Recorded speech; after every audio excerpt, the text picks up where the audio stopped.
Saguenay a subi de nombreuses transformations au fil des ans. Les cours d'eau font partie intégrante du développement de notre région. Le maire de Saguenay évoquera des moments importants de l'histoire de la navigation sur la rivière Saguenay qui a contribué et qui contribue encore à l'essor de notre ville.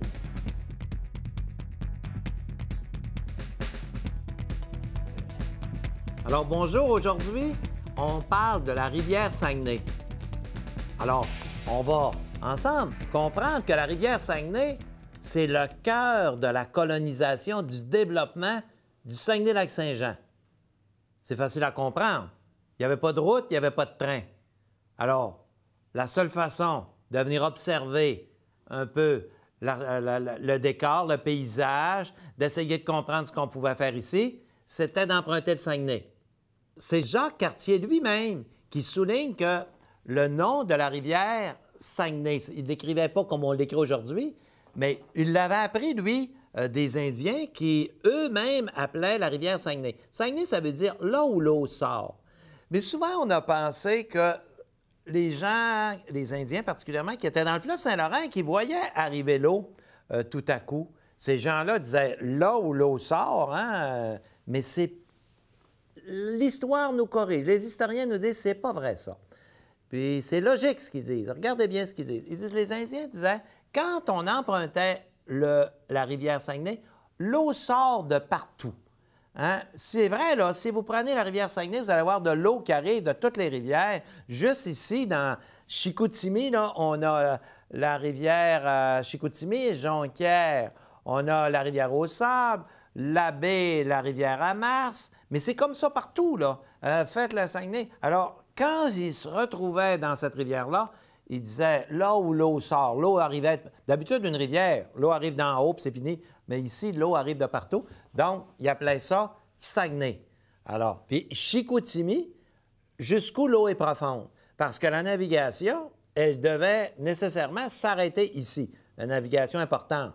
Les premiers voyages qui se faisaient au lac Saint-Jean par le père Jean Dequin, là, ils passaient par une route différente qui passait dans le lac Kenogami. D'ailleurs, quand j'étais dans le lac Kenogami, assis dans une chaloupe, on voyait une île qui était assez haute et on voyait comme une éclaircie dans l'île. On m'a dit ça, c'est l'ancien chemin pour monter au lac Saint-Jean, en plein milieu du lac Kenogami. Oui, il y avait un chemin et là, il passait par le lac Kenogami, il passait par là, mais le lac Kenogami a été remonté beaucoup quand on a fait des barrages et c'est la raison pour laquelle on ne passe plus par là pour aller, évidemment, au lac Saint-Jean. Mais il fallait bien trouver un chemin parce qu'après Chicoutimi, il n'y avait rien à faire, là. On ne pouvait pas monter par ce chemin-là. Donc, le mot Saguenay, important de le savoir, ça veut dire vraiment là où l'eau sort. Mais au tout début, il y avait un poste de traite qui était situé à l'embouchure du Saguenay, Tadoussac. Alors, à Tadoussac, les Indiens, les Blancs, on se rencontrait. Il y avait beaucoup d'achalandage. Il y a même une année avant la fondation de Québec où il y a eu jusqu'à 40 bateaux qui sont venus à Tadoussac. On venait à Tadoussac comme ça. C'est Chauvin, le premier, qui a décidé de passer l'hiver là. La plupart de ces hommes sont morts, mais il reste que Tadoussac était très animé. Mais on n'osait pas pénétrer dans le Saguenay. Quand on se présente sur le fleuve en face du Saguenay, on s'aperçoit que c'est pas une rivière comme une autre. C'est une grosse rivière. C'est gros. Il y a un gros débit d'eau. Ça semble un peu mystérieux quand on regarde ça. Et les Indiens ne voulaient pas qu'on pénètre. Ils voulaient garder ça pour eux. Ils ne voulaient pas vraiment qu'on pénètre et ils appelaient ça la rivière de la mort. On se faisait un peu des peurs là-dessus, puis on disait « Ne pénétrez pas, c'est dangereux, n'allez pas plus loin, c'est suffisant, restez ici. » Alors la fourrure se faisait à Tadoussac. Évidemment, il y en a qui ont désiré y aller avec le temps. Le premier, Champlain, il y en a peut-être avant, mais Champlain lui-même, le plus connu, lui, il est pénétré jusqu'à Tableau. Tableau, c'est situé tout près de Saint-Roch-du-Nord, à peu près 40 km. C'est quand même long, là. Il faut penser qu'on n'a pas de moteur. La rivière est quand même d'une largeur respectable. On est à voile. Si le vent prend, tout ça, il ne faut pas s'échouer. Il y a des grandes marées. On est plus ou moins au courant qu'il y a des grandes marées. Mais Champlain, qui est un navigateur extraordinaire, lui, il pénètre jusqu'à Saint-Roch-du-Nord. Et la profondeur du Saguenay ne cause pas de problème. si vous voulez avoir une idée de la profondeur du Saguenay, regardez les montagnes. C'est à peu près la même profondeur. C'est pour ça qu'à Chicoutimi, la profondeur est beaucoup moins importante que si vous êtes à l'Anse-Saint-Jean. L'Anse-Saint-Jean, c'est très, très profond. Mais c'est une rivière où il y a eu beaucoup de petites embarcations qui ont eu des problèmes. Il n'y a jamais eu de grandes catastrophes maritimes. On en rapporte une. C'était un bateau qui s'appelait le Carolina. Ce qui est arrivé, c'est que le bateau, lui, a touché le fond et la marée s'est mise à baisser. Donc, le matin, le bateau s'est retrouvé presque à la verticale. Il n'y a pas eu de mort. Mais les passagers, on les a transportés dans un autre bateau. Il y a eu tout un branle-bas de combat. Il n'y a pas de cellulaire, là. Il faut communiquer ensemble comme on peut. Et ce bateau-là a été transformé par la suite. On a changé son nom après cet événement-là parce que ça avait fait la manchette. On l'a appelé le Méré B. Cet accident-là est arrivé bien après Champlain. Hein, c'est arrivé en 1903. Alors, il y avait des choses qui s'étaient passées depuis le temps. Alors, le Saguenay est une rivière intéressante. La colonisation semble attrayante à l'intérieur, mais qu'est-ce qu'on fait? C'est la Compagnie de la baie du Tson qui contrôle tout ça. La Compagnie de la baie du Tson, là, je me place au début, là, au tout début, ils contrôlaient les fourrures, ils contrôlaient l'agriculture et la forêt. Hein? Il y avait un bail avec le gouvernement, ils contrôlaient tout ça. Mais avant tout ça, il y avait quand même des postes de traite. Il y en avait un à Chicoutimi. Vous savez, on parle souvent du poste de traite de Chicoutimi. C'est un poste de traite important. Quand vous prenez la rivière Chicoutimi là, qui vient se jeter dans le Saguenay, vous avez à cet endroit-là, près du pont, le pont de Sainte-Anne, le pont du Buc aussi, là, il y a une rivière qui arrive, et c'est là qu'était le poste de traite. Ce qui est arrivé, c'est que le poste de traite, évidemment, la fourrure s'en venait là. Il y a des bateaux qui montaient pour venir chercher la fourrure, hein, parce que s'en venait là, et les bateaux régulièrement venaient chercher. Mais il y a un bateau qui est venu après la conquête. Après la conquête, les autres, ils étaient rois et maîtres, hein, les Anglais. Ils ont dit, on va vider les postes de traite, on va ramener ça en Europe, la fourrure. On se présente à Chicoutimi pour vider le poste de traite. Et puis là, il y a eu de l'opposition, évidemment. On ne voulait pas leur donner, c'était le fruit de notre travail, puis tout ça. On ne voulait pas leur donner fourrure.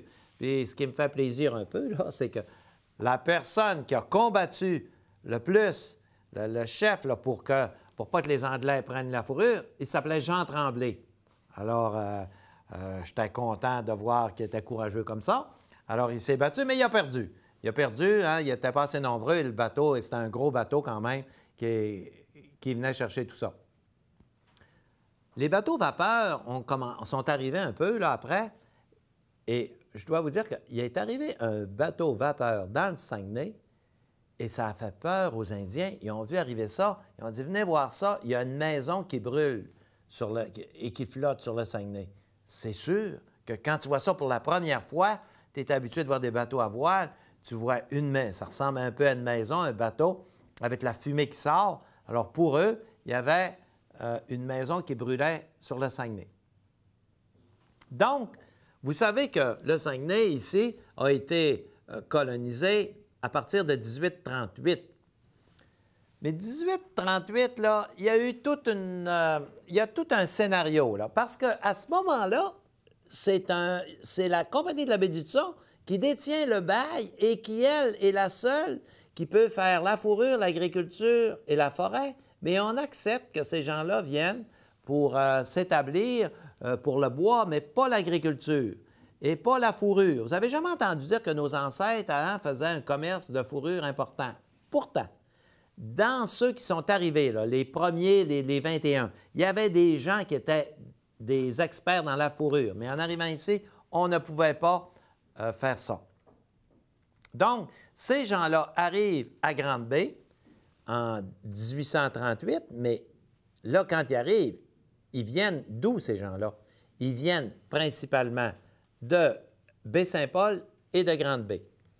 Parce que ces deux endroits-là ont été développés bien avant Saguenay. Ça a été développé presque en même temps que Québec, hein? Baie-Saint-Paul, parce que, veut pas, les bateaux, quand ils arrivaient au tout début, quand ils arrivaient à Tadoussac, ils arrêtaient là et c'est en chaloupe qu'on se dirigeait jusqu'à Québec. On ne voulait pas échouer parce que s'il arrivait quelque chose dans le fleuve Saint-Laurent qui rétrécissait un peu, en passant le mot Québec, là, si vous ne savez pas ce que ça veut dire comme entonnoir, là où l'eau rétrécit. Hein? Si vous regardez une carte, là, vous voyez que le Saint-Laurent qui rétrécit et on s'en de plus en plus jusqu'à Québec.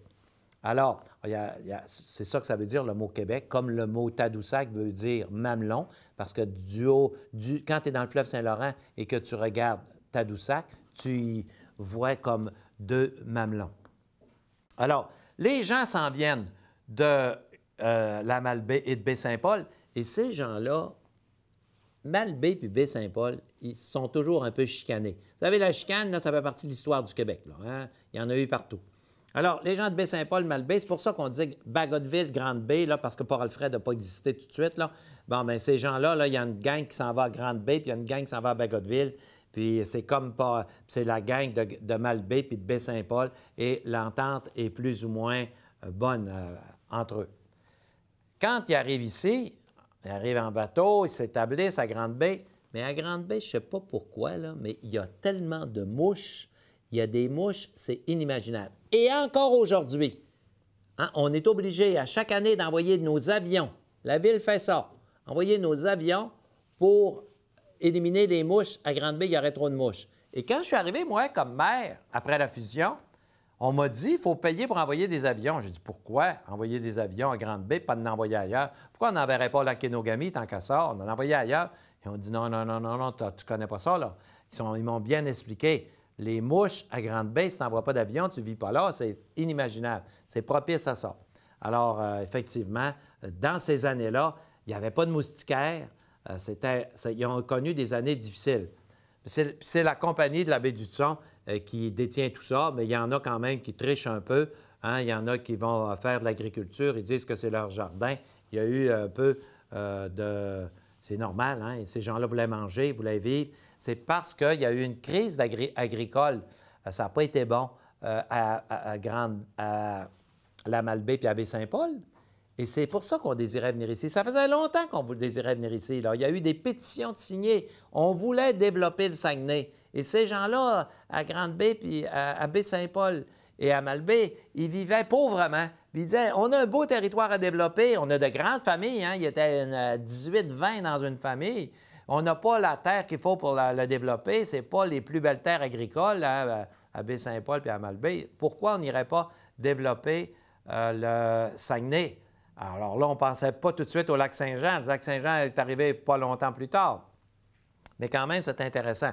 Et pour ça, bien, il fallait passer par la rivière Saguenay pour s'y rendre. Et cela, il fallait passer l'hiver ici parce que l'hiver, le Saguenay gelait encore plus qu'aujourd'hui. On faisait des ponts de glace à Chicoutimi même. En 1900, on voit les ponts de glace avec les chevaux sur le Saguenay. C'était avant les barrages, donc ça gelait beaucoup plus profondément, puis c'était très sécuritaire avant les ponts. Donc, tout ça, là, il faut bien comprendre que le Saguenay, c'est vraiment le développement de la région. Puis les bateaux de croisière, là, ça a commencé, ça fait longtemps. Hein? C'est pas moi qui ai emmené les premiers bateaux de croisière, croyez-moi. Le premier bateau qu'on a identifié, là, c'est 1822. Un bateau de croisière, il s'appelait le Montagnais. C'était des gens riches de Québec. Puis ils sont venus faire un tour. Il en est venu beaucoup, mais on n'a pas la liste de tout ça. Hein? On nous dit qu'il n'y a pas vraiment des notes de tout ce qui s'est fait. Mais quand même, là, on a une note importante en 1822. Ça veut dire avant la fondation de Grande-Baie, avant le premier habitant. Il y en avait des habitants. Ça aussi, c'est une discussion. Quelle année?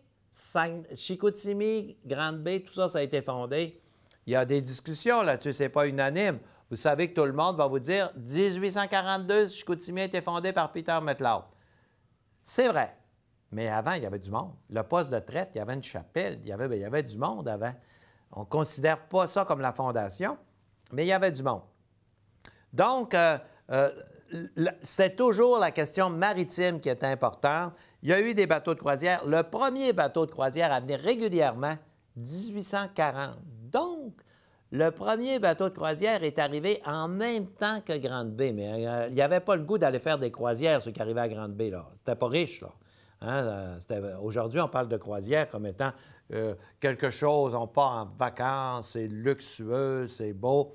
Mais là, en 1840, les gens qui étaient là pour défricher n'avaient pas le goût. Mais il y avait des bateaux de croisière, il y avait des gens riches qui, de temps en temps, embarquaient sur des bateaux et allaient explorer des régions éloignées. Pour eux, c'était éloigné. Alors, ça venait d'où? Probablement des Américains qui venaient ici, mais il y en a eu vraiment. Et le premier service qu'il y a eu là, entre Québec et Montréal, régulier, là, un service régulier, ça a été une délivrance pour les gens d'ici, 1853. Donc, à peu près 15 ans après la fondation de Grande-Bay, le premier, là, on a un lien direct. On a des bateaux qui font la navette. C'est régulier. Québec, la baie, c'est régulier. Ça vient tout le temps. On a aussi, vous savez, on a des bateaux qui venaient, mais ce n'étaient pas tous des bateaux de croisière. Il y en a qui venaient chercher des fourrures, il y en a qui venaient chercher du bois. Parce que le bois, quand on le fabriquait, il fallait l'envoyer, il fallait qu'il parte. Alors, les bateaux arrivaient, il y avait la pulpe aussi, la pulperie qui est arrivée beaucoup plus tard. Donc, les bateaux venaient, là, hein? Et quand ils arrivaient à la baie, bien là, jusque-là, ça se naviguait bien. Mais après la baie jusqu'à Chicoutimi, il faut y aller doucement, là. Donc, il y a eu du dragage. Pendant des années, il y a eu du dragage de fait à partir de la baie jusqu'à Chicoutimi pour permettre aux bateaux de venir plus facilement. Et il y avait toute une technique de transport. Par exemple, le lestage. C'est que les bateaux qui arrivaient d'Europe, ces bateaux-là arrivaient d'Europe et ils arrivaient pleins. Ils arrivaient pour nous donner tout ce dont on a besoin, mais ils repartaient vides souvent. Avant qu'on commence à développer le bois d'une façon importante, ils repartaient vides. Alors, quand ils repartaient, un bateau vide, là, c'est comme la mer, ça ne fait pas. Il faut que tu mettes des roches, il faut que ce soit assez pesant pour la ligne de flottaison, le lestage qu'on appelait. Alors, des petites anecdotes qui sont intéressantes, c'est que ces pierres-là qu'on mettait dans les bateaux pour retourner souvent à La Rochelle, parce que La Rochelle, ça a été le port le plus animé en relation avec le Québec, les pierres qui étaient dans les bateaux, rendues à La Rochelle, on les sortait du bateau. Et il y a une rue à La Rochelle qui est fabriquée entièrement de ces pierres-là. Ce sont des pierres qui viennent d'ici, du Canada. Alors, on peut y aller. Encore aujourd'hui, les pierres sont là, elles viennent du Canada et elles sont installées dans la rue là-bas. Donc, ici, à Saguenay, l'histoire des bateaux, c'est très fréquent. C'est quelque chose, c'est le nœud, c'est par là que passe le développement de toute la région. Par la suite, on a eu des bateaux de croisière, comme le bateau le Richelieu, qui lui venait à toutes les semaines, par exemple. Ceux qui demeurent à Chicoutimi s'en souviennent.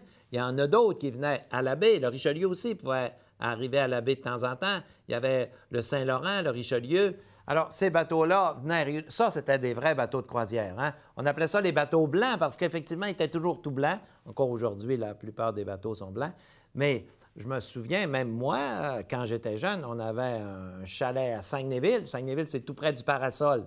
Alors, il y avait tout près du Parasol, avant ça, ce n'était pas des maisons habitables comme aujourd'hui, c'était des chalets d'été où on pouvait observer le Saguenay. Et à tous les jeudis, on voyait passer le Richelieu.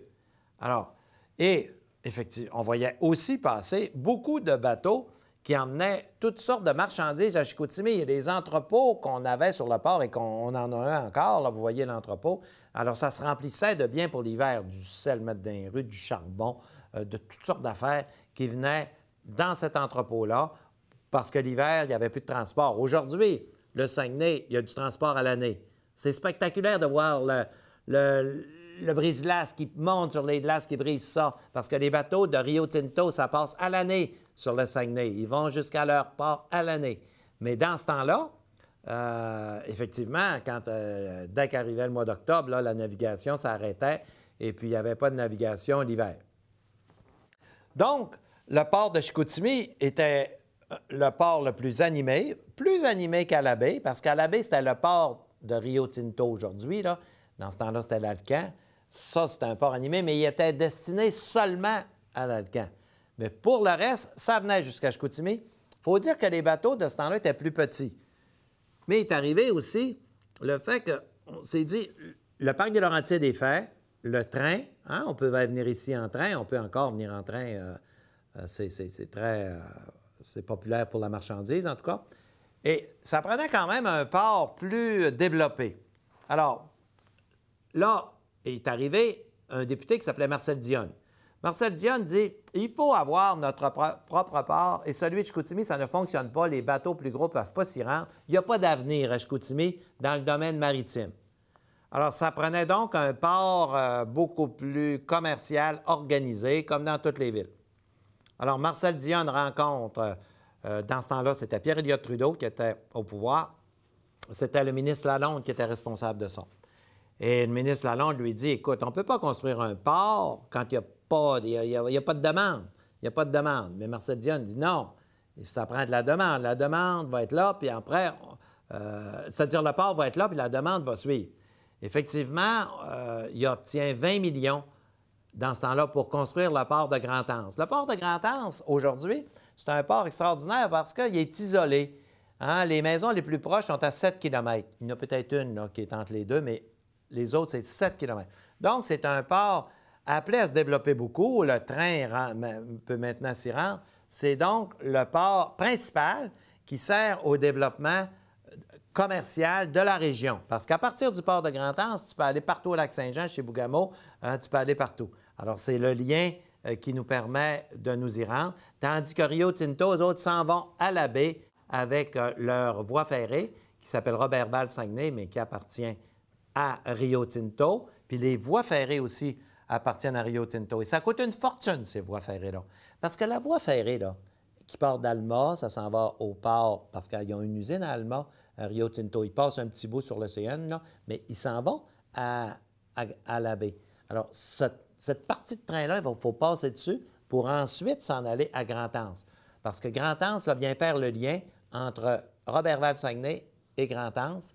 Et c'est 13 km de voie ferrée. Pour vous donner une idée, là, 13 km de voie ferrée, ça a coûté 40 millions. Hey, c'est de l'argent, là, pour 13 km. Alors, on peut s'imaginer quelle est la valeur des voies ferrées qu'on voit partout au Québec et principalement ici, au Saguenay-Lac-Saint-Jean, et qui appartiennent à Rio Tinto et qui sont très bien entretenues. Hein, vous savez qu'il y a eu des problèmes avec les voies ferrées qui étaient scandaleuses quand on a vu l'accident qui est arrivé au lac Mégantic. Ici, les voies ferrées de Roberval-Saguenay sont bien entretenues. Un accident est toujours possible, là, mais je ne pense pas que ce soit le même genre d'accident parce que ce n'est pas les mêmes produits. Mais quand même, c'est fondamental que les voies ferrées soient bien entretenues, et c'est le cas. Et celle-là qui sera en Grand-Anse, là, c'est impeccable. Donc, le port de Grand-Anse, ce qu'il y a de particulier aujourd'hui, c'est qu'il est situé comme en profondeur. Il est situé en bas d'une côte. Parce que le Saguenay, c'est fait comme ça. Donc, ça va prendre un élévateur pour monter la marchandise en haut. Et les compagnies qui s'installent dans le nord et qui veulent utiliser le port de Grand-Anse sont conscientes de ça. Et ce sont elles qui vont payer cet élévateur-là pour que les marchandises montent en haut pour embarquer dans le train à partir d'un quai là, pour les trains qui est situé en haut. Alors, ça, c'est un peu ce que j'avais à vous dire concernant la rivière Saguenay. On pourrait en parler longtemps. D'ailleurs, Russell Bouchard a écrit un livre merveilleux sur la navigation au Saguenay. Les gens qui s'y intéressent, là, il y a un livre qui existe là-dessus. Ça parle de toute l'histoire de la navigation sur le Saguenay, les accidents qu'il y a eu, qu'est-ce qu'on faisait pendant l'hiver, qu'est-ce qui est arrivé avec la statue, par exemple, l'histoire de la statue qui est à Cap-Trinité. Alors, c'est un livre qui fait le tour de ça. Et je vous encourage, si vous aimez l'histoire et vous voulez savoir qu'est-ce qui s'est passé sur le Saguenay au cours de l'histoire, vous allez avoir là, de la documentation très intéressante. En terminant, j'aimerais vous faire visionner un film qui a été produit par Warner Brothers aux États-Unis il y a plusieurs années sur la rivière Saguenay. C'est en anglais, par exemple, mais quand même, ça nous vient des États-Unis. On a acheté les droits là-dessus. Alors, regardez ça avec attention.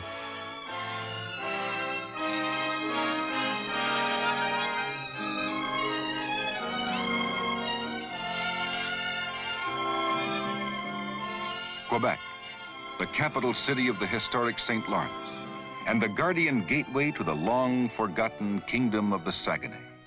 It is here that you can best see the imprints of old world France. Now we leave Quebec City for a modern voyage through the fabled Saguenay Kingdom.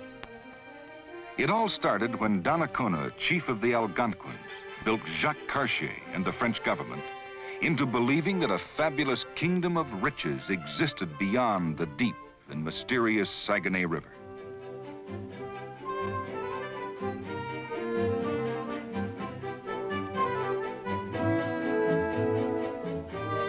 In early French colonial times, it took sailing vessels a number of days or more to run the Saguenay from Quebec. Now it's done in one smooth cruising day. There are a few old-timers left who can artfully shape up a hardy fishing sloop with only bare-handed tools and a spirit that defies the ravages of time and tide. Once more underway, we head up the Saguenay for the 90-mile sail into the heart of the mythical kingdom. The passengers soon discover a small school of porpoise, or dolphins, as the French call. The early French captured them for lamp oil and soap making.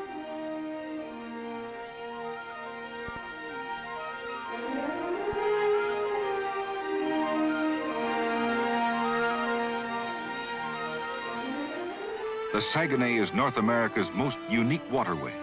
Its great depth ranges between 600 and 900 feet.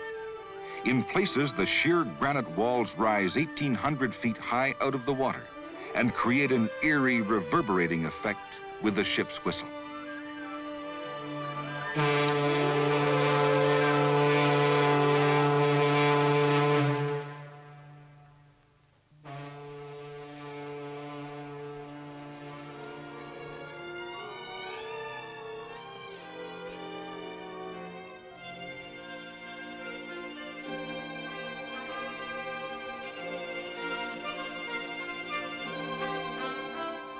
Once through the mountain gaps, our river voyage ends in a stretch of romantic serenity.